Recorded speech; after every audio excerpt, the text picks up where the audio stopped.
Good evening, everybody, and welcome to Bible study. It is good to be here. Can you hear me? There we go. So, we're going to begin tonight, as we always do, with our set of rules for engagement. We always want to, we'll start at the bottom this time just to mix it up a little bit. Remember, some of the best lessons come in the form of a surprise, and I had a surprise. I'll share it with you later when I was preparing for tonight. Let's assume everybody in this room is just as smart as you. Everybody in this room loves the Lord, and that invites us into a space of mutual respect. We do not all have to agree. We're in different places. We come from different backgrounds. We respond to this text differently, but we must all be in agreement that we're all learning. We're all learning. And for that reason, we want to be respectful of others. We want to listen to what others say. And every now and then, we will change our minds, which is wonderful. We want to be mindful of the fact that we are learning by scaffolding, which means that sometimes there is a question you have and you will not get a satisfactory answer tonight. But if you keep at the work of studying, one day some of that information will come to you. It's all right to disagree. And remember, we're going to be doing this for the rest of our lives. And that's the joy of Bible study. I'm so glad you're all here with us tonight. Let's have a word of prayer. God, we're so grateful for the gift and opportunity to study. Be in our midst, open our eyes and our ears so that we might see and hear and be transformed. Amen.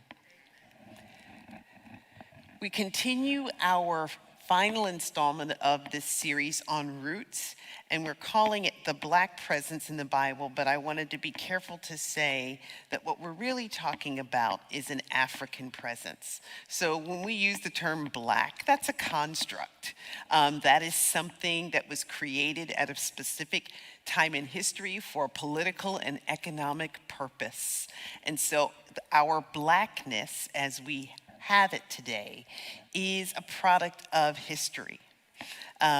So that's important to be mindful of. It's also the case that in the Bible, particularly if we look at the origin stories in Genesis, the origin stories argue that we came from the same ancestors. So that the foundational stories, those kind of, those origin tales are making a case for the family that is the human race. When we move to that story in Noah, we begin to see with a segmented genealogy the ways in which we begin to construct other. And we do this all the time. It's happening right before our very eyes with the language that we use to talk about our siblings and our cousins in this country. And we start to differentiate. We are constructing other. And, you know, on a less serious scale, we do it in church all the time, right?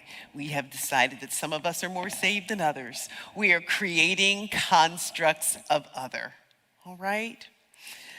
Last week, we looked at the story of the Ethiopian eunuch. Here is a really flagship example, if you will, of an African presence in the New Testament. Ethiopia is on the African continent. And with this story, we are reminded of the geography. We talked a little bit in the first week about the ways in which our Bible maps are cut or cropped in such a way that this whole huge African continent somehow doesn't make it into the frame. And when we shift the frame, the whole world changes. So think about it. When we look at a map, are we looking at Europe or are we looking at Africa? And why do we have to choose? Why don't we create a map that gives a better sense of that entire known world? That map also then helps us to think about the geographic proximity between some of these places and raises questions about ethnicity and race and family and clan. All right? This week, we're going to look at a story in the Old Testament about the Queen of Sheba. And this is another figure who, like the Ethiopian eunuch, is well known. When Black people have to start laying claim to their people in the Bible, these are some of the names that come up at the top of the list. Some of the other names we have to work at a little bit harder, but these we have. These are the easy names, all right? So I wanted to spend a little time talking about Queen of Sheba because she's such an interesting character, but also because of the way that she represents or stands in what we would call the wisdom tradition. So I want to think about her not only as a historical character, but we want to explore all of the traditions around her that may or may not be historical. This is important. There can be a historical figure around whom there are many legends or stories or tales. This is very much the case in American history. When we think about some of our founding fathers and some of the stories we tell about them, cannot be proven historically. They are legends that we tell, all right? It's important to kind of hold on to the fact that someone can be historical, but that not everything about them is necessarily historical in that narrow sense of the word. So here we have our map.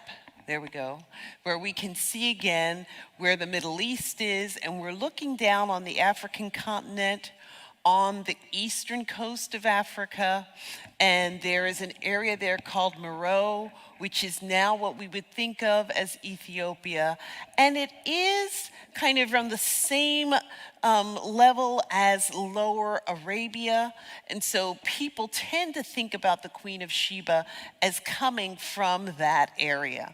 And there are a number of people who fight to claim her. All right, so when you read about Sheba, some people will say that she is from southern Arabia. Others will say that she is from Ethiopia. We'll also discover that she has more than one name, and we'll spend some time talking about those names as well.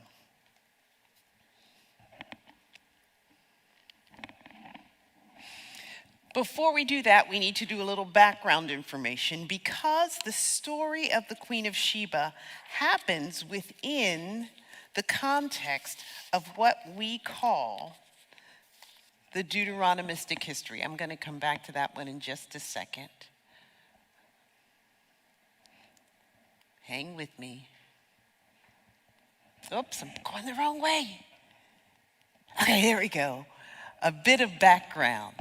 So we want to talk about the Queen of Sheba within the context of the story of King Solomon.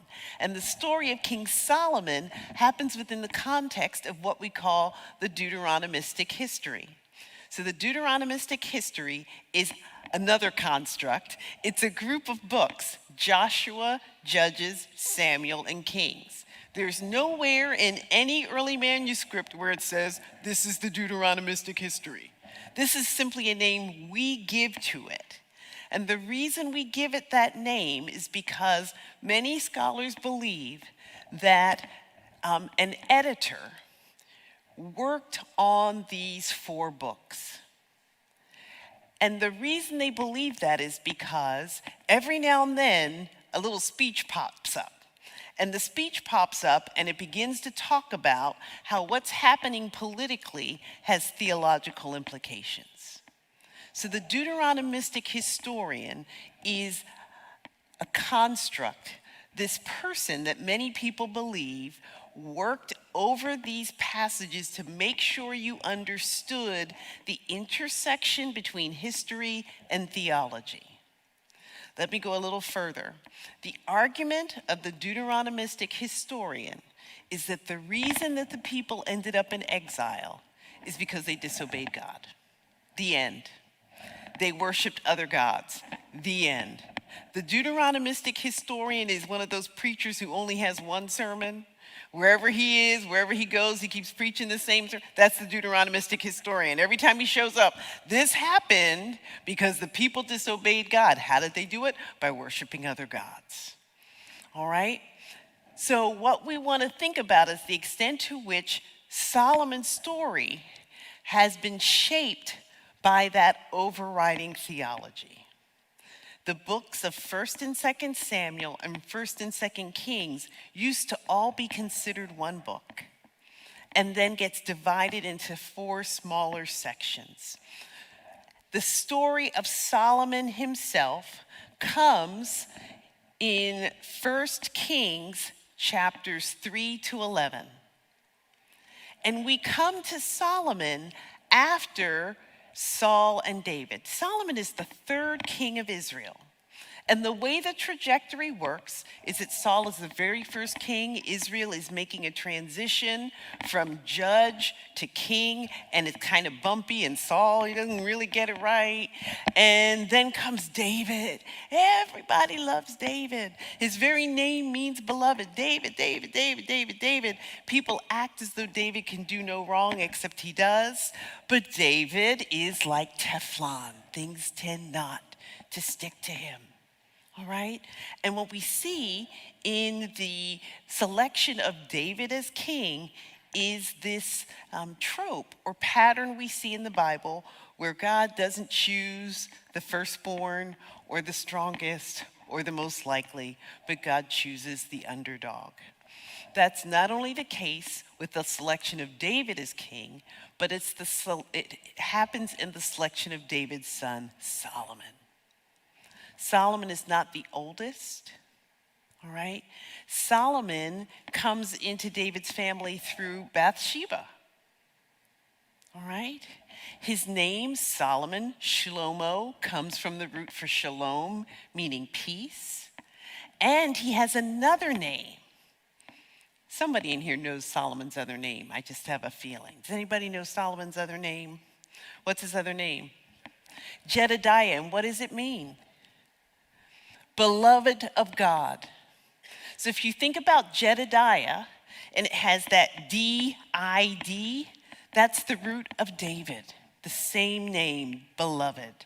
And then you get Yah, beloved of Yah, that's short for Yahweh, God's name, beloved of God. That's the name God gives to Solomon. We make a big deal about Solomon, all right?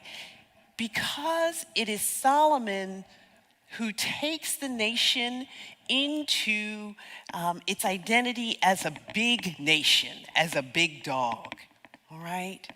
Israel is a small nation that has always been in the shadow of larger nations, even when Saul was king. And David is a great military leader, but David does not expand the administration in the way that Solomon does. Solomon expands trade, Solomon makes political marriages, and Solomon builds the temple. Solomon has all these building projects. So a lot of 1 Kings is describing all the things that Solomon did. So we want to have that background before we get to the Queen of Sheba.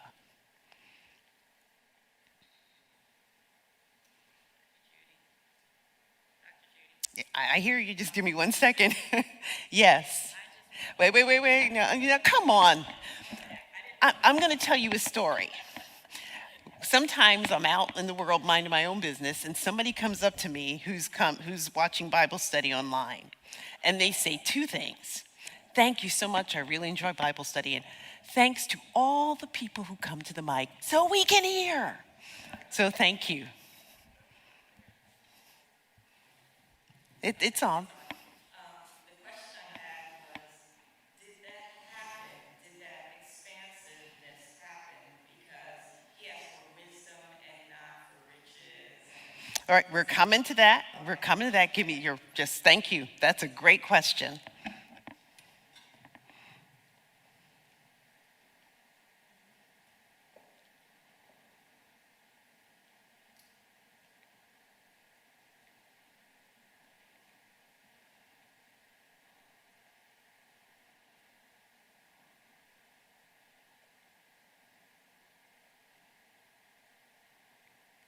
Okay, now, tell me everything you know about Solomon.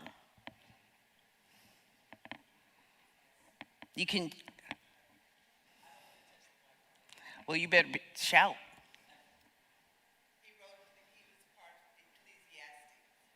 Some people think he wrote Ecclesiastes. That's debated, but a lot of people give him credit for it, and there's a little superscript that associates it with him. Yes, what else? He's also associated with Song of Songs, okay? What else? There's one more he might have been associated with.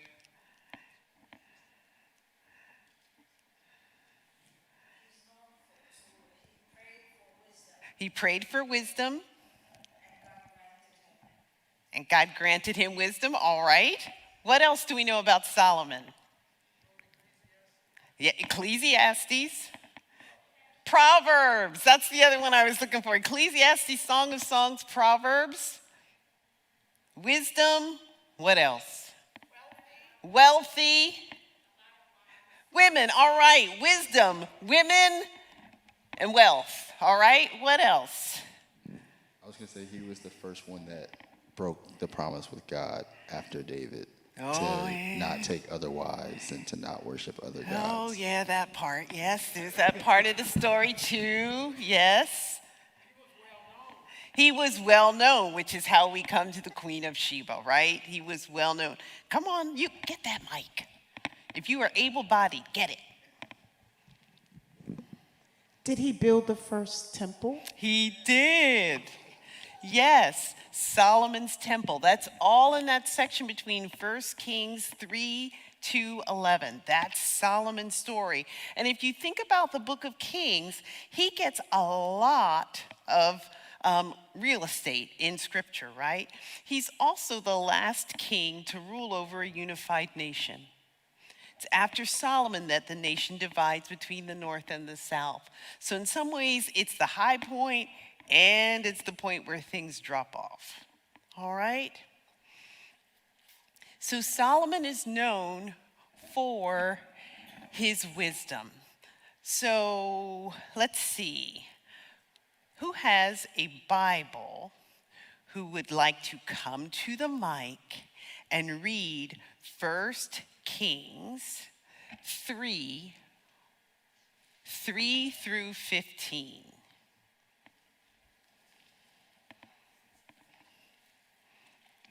Come on, I see you.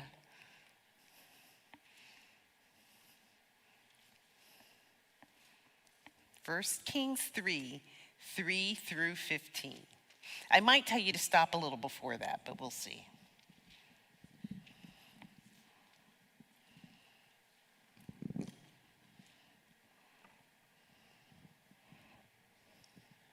First Kings 3:3. And Solomon loved the Lord, walking in the statutes of David, his father. Only he sacrificed and burnt incense in high places. And the king went to Gibeon to sacrifice there, for that was the great high place. 1,000 burnt offerings did Solomon offer upon that altar. Verse 5. In Gibeon the Lord appeared to Solomon in a dream by night, and God said, "Ask what I shall give thee." Okay, stop. Just 1 second. Can we just pause for a moment? This is the best scenario ever. God shows up and says, "Don't sit down, where are you going?" That's not what God said. God shows up and says, "What do you want?" Just think about that. All right? Then get your answer just in case it happens. All right? Now, would you please keep reading? Verse 6. And Solomon said, "Thou hast shewed unto thy servant David my father great mercy, according as he walked before thee in truth and in righteousness and in uprightness of heart with thee. And thou hast kept for him this great kindness, that thou hast given him a son to sit on his throne, as it is this day." Verse 7. And now, O Lord my God, thou hast made thy servant king instead of David my father. And I am but a little child. I know not how to go out or come in. Verse 8. And thy servant is in the midst of thy people, which thou hast chosen, a great people, that cannot be numbered nor counted for multitude. Verse 9, give therefore thy servant an understanding heart to judge thy people, that I may discern between good and bad. For who is able to judge this thy so great a people? Verse 10, and the speech pleased the Lord that Solomon had asked this thing. Verse 11, and God said unto him, because thou hast asked this thing, and hast not asked for thyself long life, neither hast asked riches for thyself, nor hast asked the life of thine enemies, but hast asked for thyself understanding to discern judgment. Verse 12, behold, I have done according to thy words. Lo, I have given thee a wise and an understanding heart, so that there was none like thee before thee, neither after thee shall any arise like unto thee. And I have also given thee that which thou hast not asked, both riches and honor, so that there shall not be any among the kings like unto thee all thy days. Thank you. Okay, one of my favorite Bible stories. All right, so God shows up, what do you want? And Solomon begins by saying, I don't know how to do this job. You've given me this opportunity and I don't know what I'm doing. Again, I just want to sit here for a moment. Think about the level of self-awareness it takes and the level of humility it takes to say, God has put me in a situation and I don't know what to do. All right? We were just talking with Carl. New parents, here I am, I don't know what I'm doing. But this happens almost every day. We find ourselves in a situation where we don't know what we're doing, and some of us lie to ourselves and start talking about our experience and our education and our this and our that, when in fact, more often than not, we don't know. And it takes wisdom to say, I don't know. And what a beautiful thing to model. I don't know. One of the stories I tell is that when I was in graduate school, I had to TA, and so I'm panicked because I'm worried, what happens if somebody asks me something I don't know? I am the only African American in the OT department. I'm the first in the OT department. I'm carrying the race. I don't want to get up there and say I don't know, because then that means somehow I don't deserve to be here. I don't belong. I haven't earned my way. I was up till 2 o'clock in the morning, and I like my sleep, all right? And finally, I called a friend out of desperation, and I said, what do I do? She said, say I don't know. You don't have to know everything. Solomon knows what he doesn't know, so he asks God for wisdom, and God loves the request. So when God comes and asks you what you want, make sure you ask for something God likes, all right?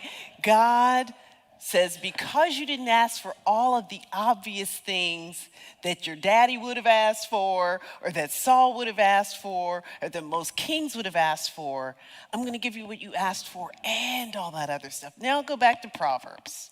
But seek ye first. No, that's New Testament. Hang on. I'm in the wrong place. That's Matthew. I want to go to Proverbs, right? Trust in the Lord with all thine heart and lean not on thine own understanding. In all thy ways acknowledge him and he shall direct your paths. Proverbs 1 tells us if we get wisdom, we will get riches and honor and long life. Proverbs makes some big promises about what comes with wisdom. And it is modeled in this story about Solomon. So the first thing that happens in chapter 3 is that Solomon gets wisdom, and God says, there's not going to be anybody like you. So what's the next thing that happens in chapter 3 is after this big show, after this big promise, we get the 1 Kings 3, chapter 16, where he has come into his audience 2 prostitutes who have a problem because they're in the house together. Y'all know this story, right? They're in the house together. They both have babies. There's nobody else in the house, but one morning they wake up and one of the babies is dead. And they're in there arguing over who has the living child. Solomon's first test comes from two women. Don't miss it. All right? And Solomon exercises wisdom and says, bring me a sword. Each of you can have a half. And the real mother says, no, no, let her have the baby. I'd rather my child live. And that's how Solomon knows that's the mother. And word of his wisdom spreads. All right? So Solomon's first test of wisdom comes from women. This matters because wisdom in Scripture is personified as female. All right? Wisdom is depicted as a woman. So is foolishness, right? There's the wise woman and then there's the wanton woman, the foolish woman. But both are embodied physically as women. Sophia, there's this long tradition. And this plays into, I would argue, what happens in the Garden of Eden. Because it is Eve who wants to know. This pursuit of wisdom is something that's connected here. She wants to know, all right? So we have this strong affiliation with wisdom. And then at the end of chapter 3, chapters 4 through 9 in 1 Kings are all about Solomon's administration and Solomon's building projects and Solomon's alliances and all of the materials that he uses and the chariots that he purchases.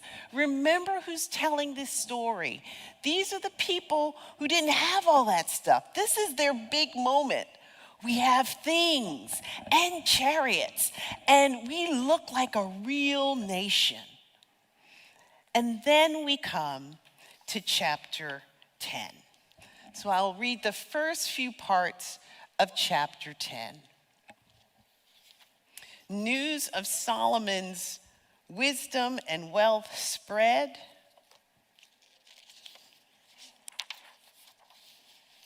What am I looking for? There we go. When the Queen of Sheba heard about the fame of Solomon and his relationship to the Lord, she came to test Solomon with hard questions. Arriving at Jerusalem with a very great caravan, with camels carrying spices, large quantities of gold, and precious stones. She came to Solomon and talked with him about all that she had on her mind. Solomon answered all her questions. Nothing was too hard for the king to explain to her. When the Queen of Sheba saw all the wisdom of Solomon and the palace he had built, the food on his table, the seating of his officials, the attending servants in their robes, his cupbearers, and the burnt offerings he made at the temple of the Lord, she was overwhelmed. She said to the king, "The report I heard in my own country about your achievements and your wisdom is true. But I did not believe these things until I came and saw with my own eyes. Indeed, not even half was told me. In wisdom and wealth, you have far exceeded the report I heard. How happy your people must be. How happy your officials who continually stand before you and hear your wisdom. Praise be to the Lord your God, who has delighted in you and placed you on the throne of Israel. Because of the Lord's eternal love for Israel, he has made you king to maintain justice and righteousness." And she gave the king 120 talents of gold, large quantities of spices and precious stones. Never again were so many spices brought in as those the Queen of Sheba gave to King Solomon. Hiram's ships brought gold from Ophir, and from there they brought great cargoes of almug wood and precious stones. The king used the almug wood to make supports for the temple of the Lord and for the royal palace, and to make harps and lyres for the musicians. So much almug wood has never been imported or seen since that day.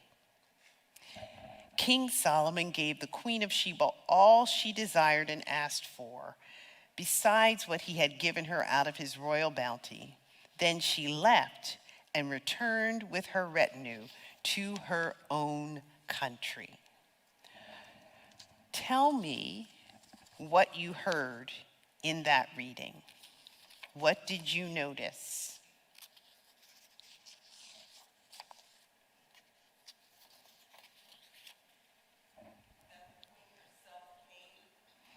The queen herself came.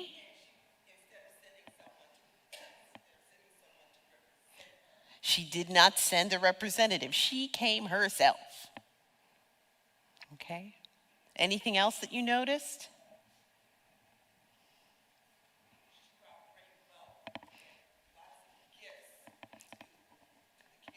Great wealth and lots of gifts. Anything else? She was impressed. All right.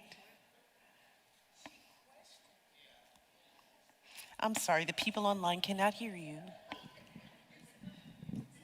She was saying that she questioned him, and I'll add to what she said. She must have been really smart herself to be able to challenge him. Okay, yeah. So in the word it said she tested him. So she had heard about him. She's intrigued. So now she wants to know, like, what does he know? How does he know it? How might he respond to this? And if she's testing him, that suggests that she comes from her own tradition of wisdom. So is it that she has a body of knowledge of her own that she now wants to bring into dialogue with the body of knowledge that he has? Remember, wisdom is a tradition that every culture has. Every culture has some kind of tradition of wisdom. And so she's bringing what she knows and wanting to know how that lines up with her own tradition. Okay? Keep looking at this. There's some other things in there I want y'all to see. And the answer is not on my face. It's in your Bibles.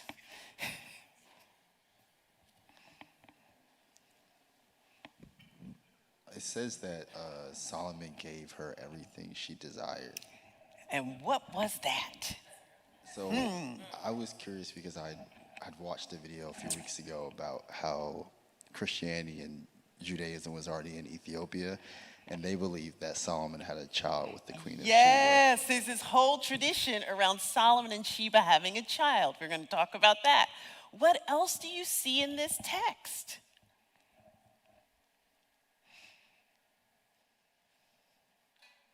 And here I'm asking you to think not just about what's being said, but how it's being said. Another thing that I saw was both of them came from wealth. And what I was thinking that, wealth and wisdom, they might have thought that was favor by God. Yes, in this world, they definitely would have thought of that as favor. But so we're talking about them with this wisdom and wealth is that they are equals, maybe, which would have been a great boost for Solomon. So she's coming from an established kingdom, an established nation. Israel is still trying to get in the game, right? This is as good as it's ever been for them.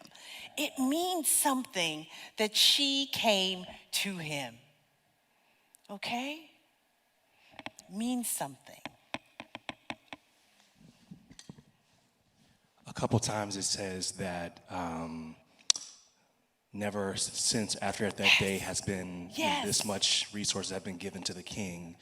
So there's something precedent setting in that, which then I read on a little bit further, but to me it's almost like the establishment of giving of tribute to the king by external entities, but also by the nation of Israel itself. Yes, so tribute to the king would not have been new, but never since, they are trying to say something about the level here, all right? So there is this way in which, that's what I'm kind of pushing for when I say the way that it's said and not just what it says, is that we want to get the impact of what the narrator is saying to us. This is a huge deal. All right, this visit, all the spices. I mean, I don't know who's keeping track of how many spices people bring every time they come, but apparently it was so much, right? So there is an over-the-top element to this story that we don't want to miss. And it's a reflection of two things. It can very much be a reflection of what happened, but it is very much also a reflection of the context of the people who are telling it. So think about, stay with me 1 second. Think about, for those of you who don't come from a lot of money, or for whose people don't come from a lot of money.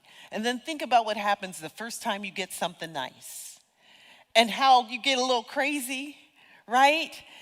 I want you to get that feeling when you read this story. This is a nation that is accustomed to not having. And now they have it, and the important people are coming, and the important people are acknowledging that they have arrived. That's some of what we want to experience here. And this comes from an African queen. Don't miss this. Yes.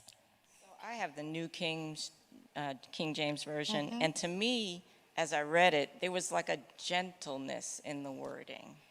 So, for example, she came to test him with hard questions. He didn't feel threatened or he didn't feel uncomfortable with her hard questions. He answered her questions over and over again. And so they say at one point, she spoke with him about all that was in her heart, not her mind.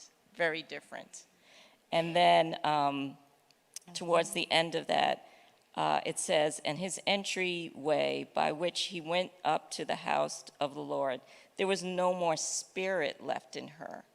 So she would, I forget the word you used. I think it was overloaded or overwhelmed or something. Yeah. But they said spirit. And I was like, spirit, wow, that's a different connotation. So mind, heart, spirit. So what I love about this is, let's imagine for a moment that the Queen of Sheba is really, really smart and really, really wise. And then I wonder how often she gets to have a conversation with someone who is her intellectual equal. Maybe that's why she came herself. She wants to be in a room where she can have a real, and not have to hold back or worry about hurting somebody's feelings. And that's why I like that testing and pressing. And he responded to everything, okay?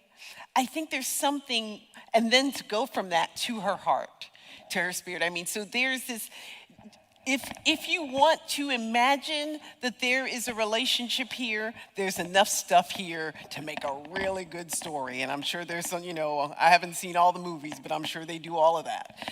Okay, yeah. Also, I thought it was interesting that they were from different regions, and also they possibly from different ethnic backgrounds, and both of them was receiving of each other, and they didn't push back on each other. Right. Absolutely. Oh, see, now people got things to say. Come on, Deacon V. Another thing you did not mention was that the horses. Yes.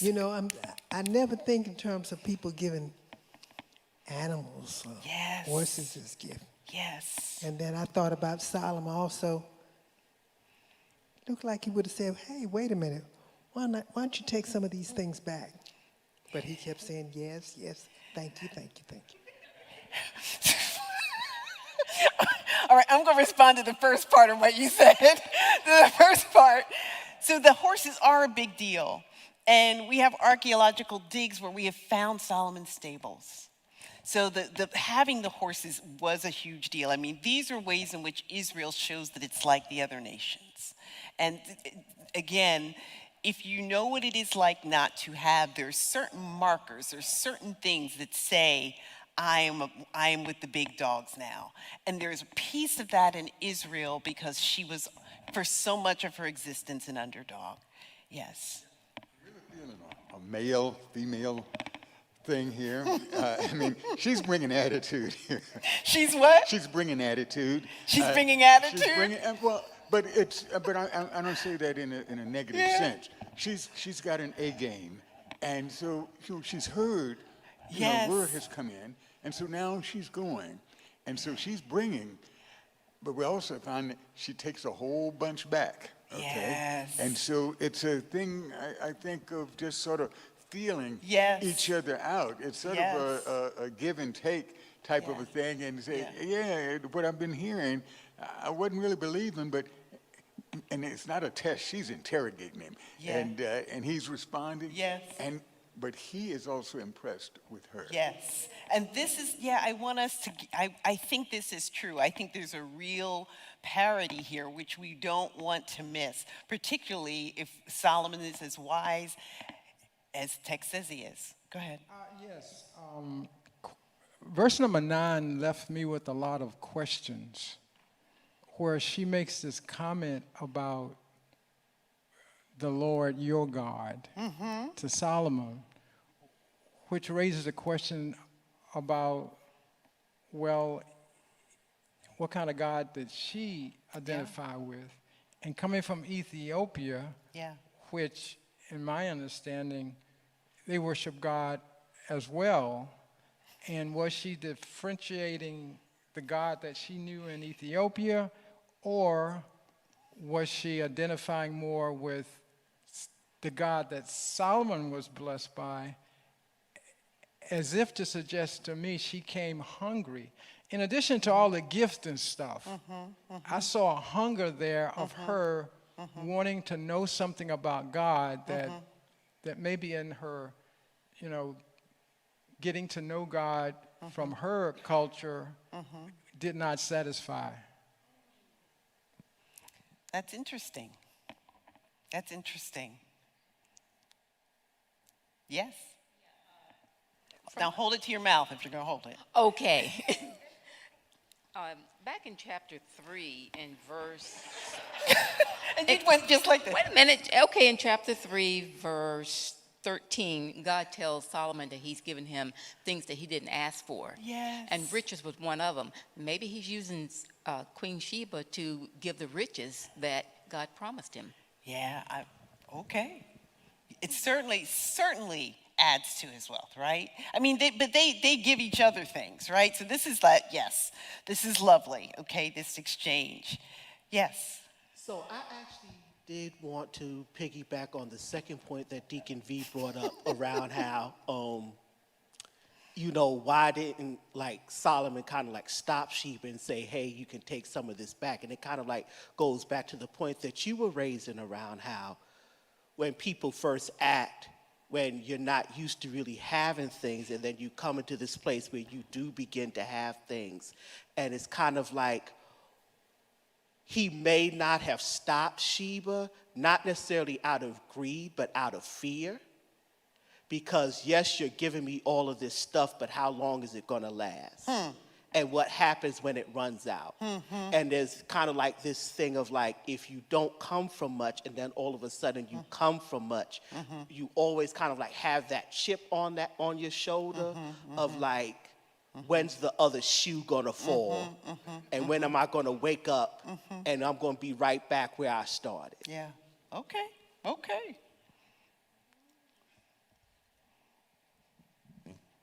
One of the things that stood out to me was it was almost like Queen of Sheba, it's old money. And I love it. And Solomon is new, because for her to travel with an entourage, with all of these things, all of the distance, just to be in the presence of having a conversation with someone, this woman brought resources with her. She brought her advisors. So it wasn't, she wasn't to be played with. I just feel that she's given gravitas here. Yes, yeah. Right? And we don't know her age. So the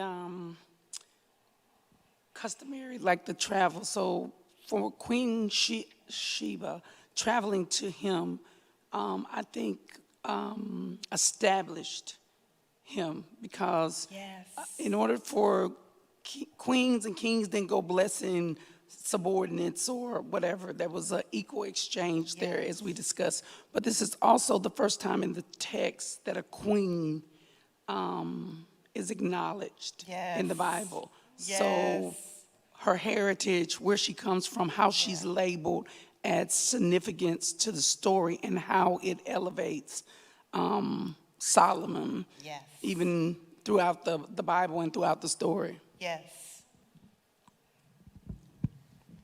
We see like her remarks of, wow, your cupbearers and how you have your authority seated, and like her sort of admiration of how he's running his kingdom.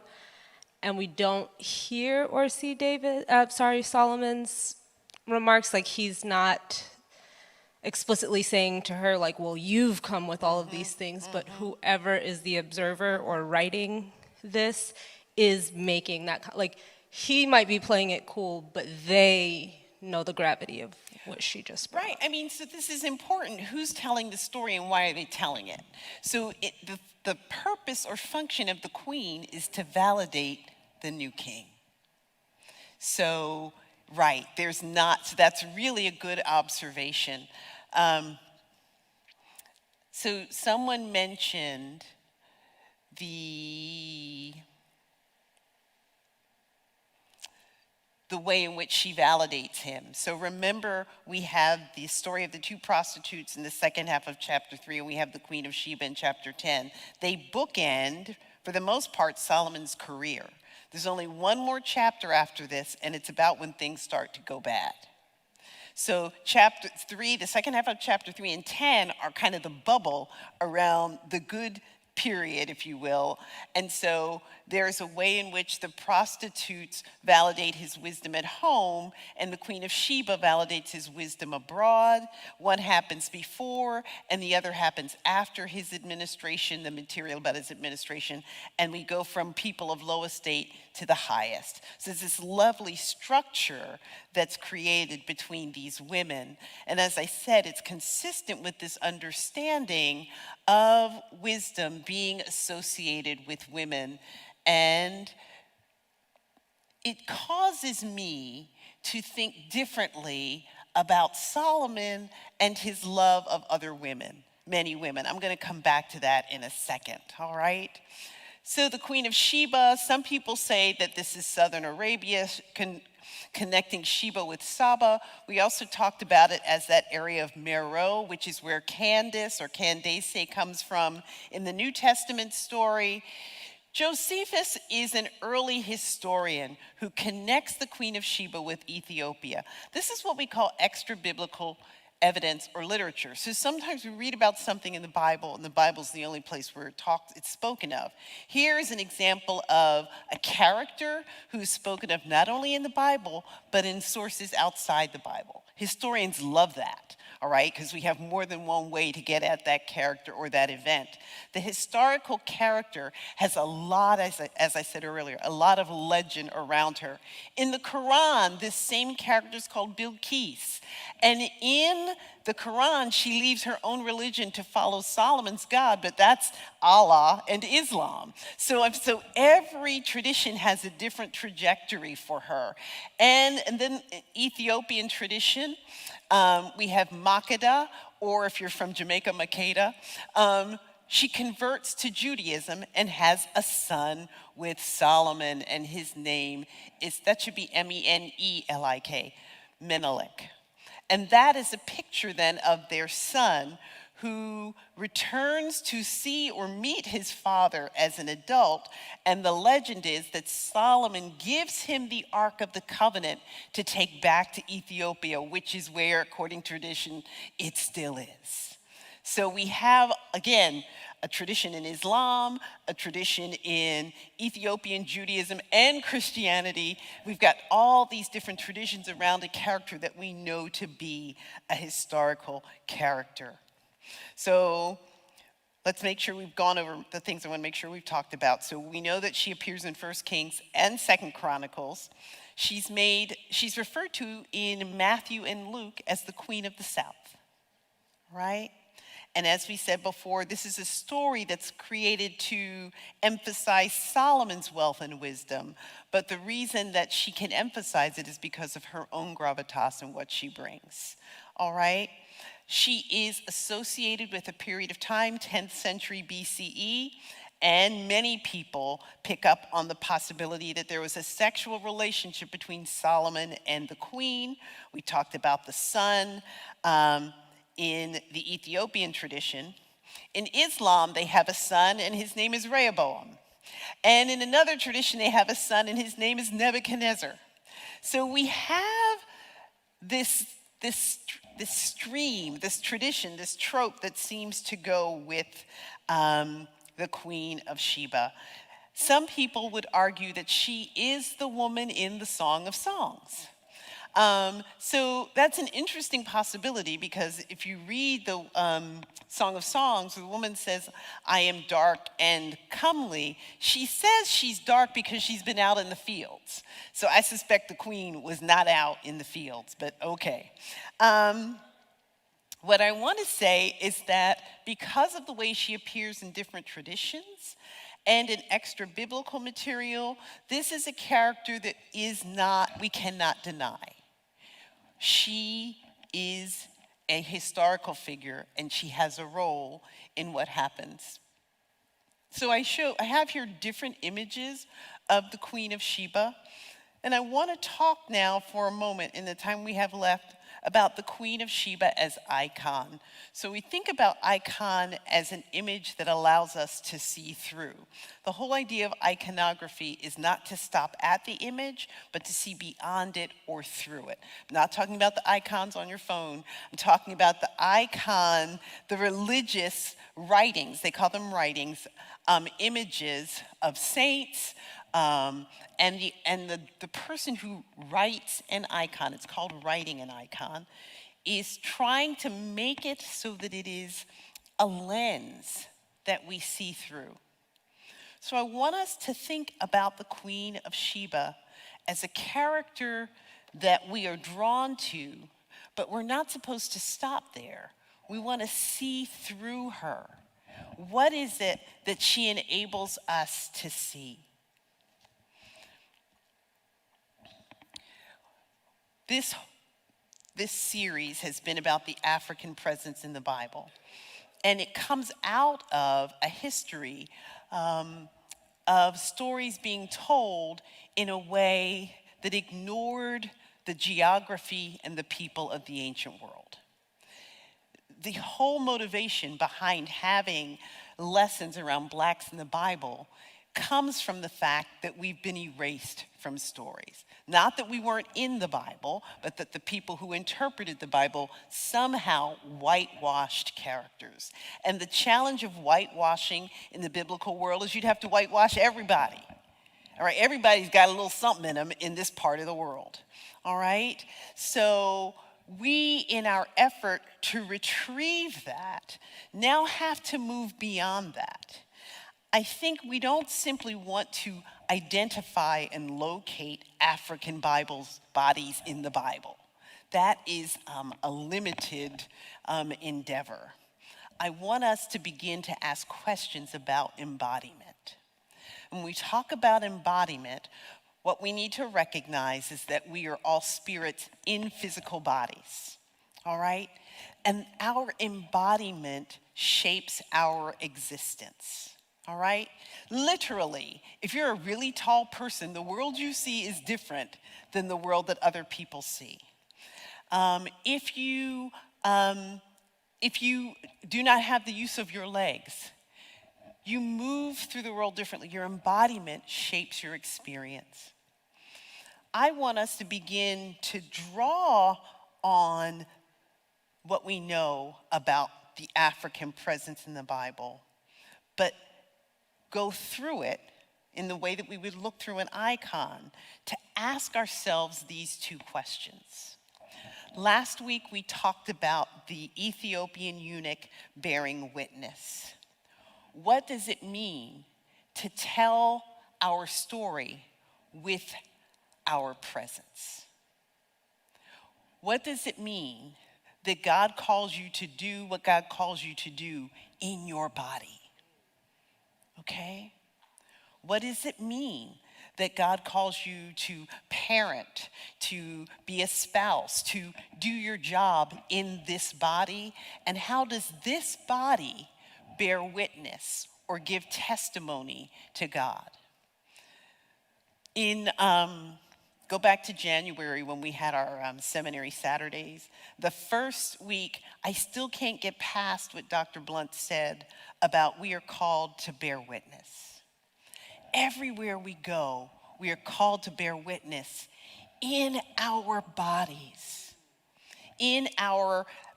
of African descent, and all the other things that make you who you are. I believe that our embodiment is a gift from God. Not just for us to celebrate how wonderful we are, but to bring all of those gifts to bear so that each one of us is giving a unique witness to the power of God in the world. Okay? That's the first one. Are y'all with me with that? Okay, what does it mean to bear witness? The second one is, what does it mean to follow the way of wisdom?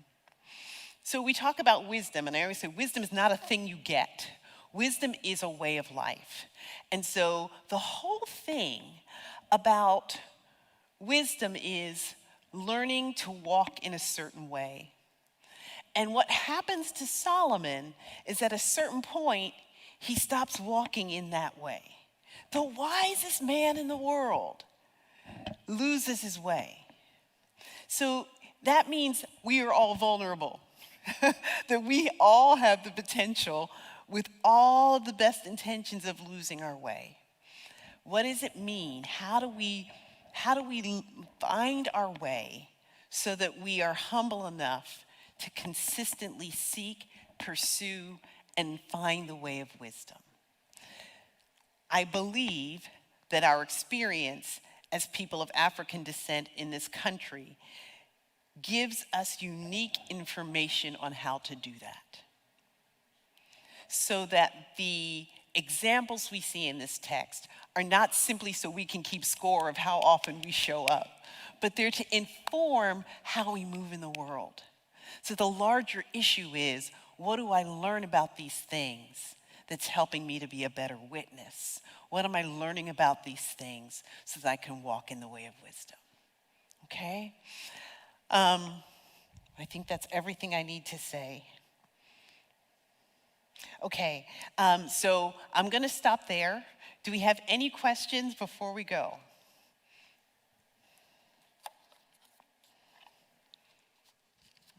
So not so much a question, but something that you just brought up for me with what you were sharing about how we're called to witness with our bodies. Yes. And how for us traditionally, like within the Black preaching tradition, kind of like one of the phrases that at least preachers used to say when I was growing up, like in their introductory remarks of their sermonic prayer, was like, hide me behind the cross. Yes.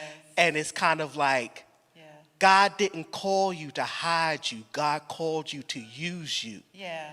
And you have a unique personality and you have a unique experience that God wants to use as the icon to point people to him. Absolutely.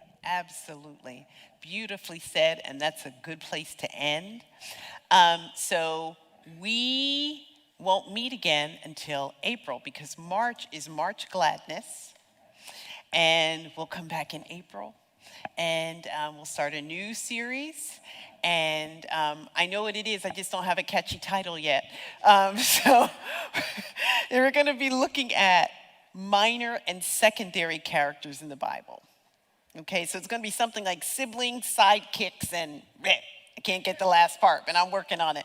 And so it will be fun to kind of, again, look at what I would describe as counter-traditions. Here's the story we usually know, what happens when we come at it this way. So please join us for March Gladness, and we'll see you in April. Let's have a word of prayer. Thank you, God, for the way in which you invite us to show up in these bodies, in this here flesh. I thank you for everyone in this study, those who are in this room and those who are online. and ask that nothing that I said would cause confusion. Help us, God, to continue to study, to find the way of wisdom, and to walk in it. Amen.